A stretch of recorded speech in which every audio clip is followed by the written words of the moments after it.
Today we will witness one of the strangest financial events in history, the Tulip Mania. Imagine sacrificing a luxurious house in the center of Amsterdam by the canal, enough bread to feed a family for years, or your entire lifelong savings, all for a single flower bulb. To us today this may seem unimaginable, but in the 1630s in Holland, it was considered the most reasonable investment. The first great market collapse in history did not explode like a sudden storm. It quietly developed like a seed watered with hope, pride, and greed. Today we explore the story of Tulip Mania and how fragile human judgment becomes when faced with dreams of wealth. By 1637, the Dutch Republic was the backbone of the world economy. Because they managed one of humanity's largest trade networks, their ships crossed every ocean without difficulty, and their ports connected continents to each other. In such prosperity, tulips were not just plants. They were symbols of rarity and beauty brought from the Ottoman Empire. But in wealthy societies, beauty rarely remains only beauty, because it often turns into investment. Tulips whose colors flamed with strange streaks, caused by a mysterious virus, became especially desirable. Their rarity increased competition. Wealthy families no longer collected them for gardening, but as symbols of status. Over time, merchants, craftsmen, and ordinary people changed the way they looked at tulips. Tulips were no longer seen as flowers, but as opportunities. There was already something revolutionary in the Netherlands, a developed financial market. Company shares were bought and sold, transactions were carried out on goods, complex contracts were signed. When tulip enthusiasm combined with this system, individual trade suddenly turned into a mass opportunity. Because tulips bloomed only once a year, a technical problem appeared. Bulbs stayed underground for months, and those waiting for profit could not be patient until spring.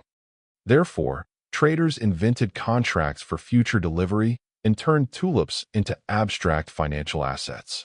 As these contracts passed from hand to hand, they gained value long before the flower ever saw daylight. A bulb hidden in the winter soil could change owners dozens of times on paper. People no longer thought about how beautiful the flower was. They thought about how fast they could sell it.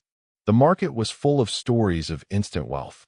One farmer sold his entire yearly harvest to enter the system. A young craftsman invested his savings into a single bulb.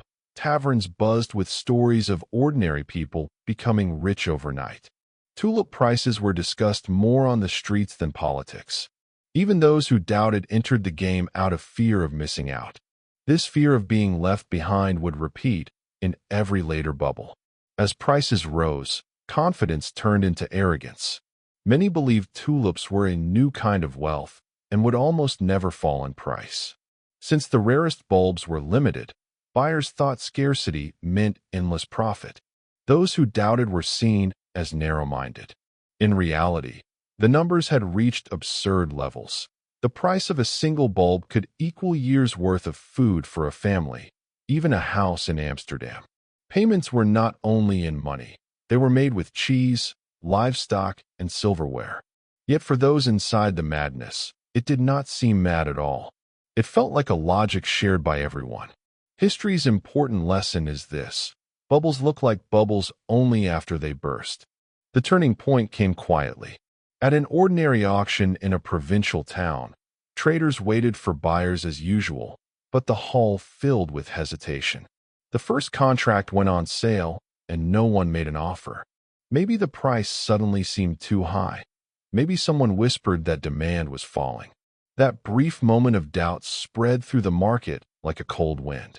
If one tulip couldn't sell, maybe others also wouldn't. Within hours, rumors spread rapidly. Everyone wanted to sell before it was too late. But markets are like crowded theaters. When everyone wants to leave at once, the doors narrow. Prices fell quickly, then collapsed painfully. Contracts that had made families rich on paper became worthless. People who had mortgaged their homes, sold their land, gone into debt, were now left alone with obligations they could not pay. Courts filled with lawsuits. Should purchase prices really be paid?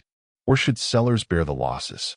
Authorities searched for a middle ground and often allowed contracts to be canceled with penalties. This softened the destruction, but also revealed the bitter truth. Much of the wealth people thought they owned had never truly existed. Historians still debate the exact scale, but the real value of tulip fever is the psychological mirror it provides. It showed how financial optimism can detach from reality. It proved that markets operate not only on mathematics, but also on stories. Each participant considered themselves rational, yet together they were simply a crowd chasing empty illusions. The tulip bubble followed a sequence we now recognize. First comes novelty, then quick profits silence doubt, risk increases, expectations outrun value, and finally a small shock awakens fear, and fear spreads faster than confidence. The Netherlands did not collapse afterward. Trade continued, ships sailed, bankers kept closing accounts. But a mark remained in cultural memory. Tulips became symbols not of glory, but of foolishness. Writers mocked the mania with satire, speakers warned of the dangers of greed disguised as opportunity. Financiers took it as a warning. Yet humanity still did not truly learn, because the South Sea bubble in Britain, the Mississippi crisis in France, railway manias, the stock markets of the 1920s, the dot-com boom of the 1990s, the real estate frenzy before 2008, all were just new verses of the same story. Every era produced its own justification. Technology changed everything. Real estate always rises. This time the rules are different. But beneath all those modern words lay the same psychology of 1637. People wanted quick profit, trusted the crowd, mistook rising prices for wisdom, and underestimated how quickly optimism can freeze. The tulip story reminds us that markets measure not only value, but belief.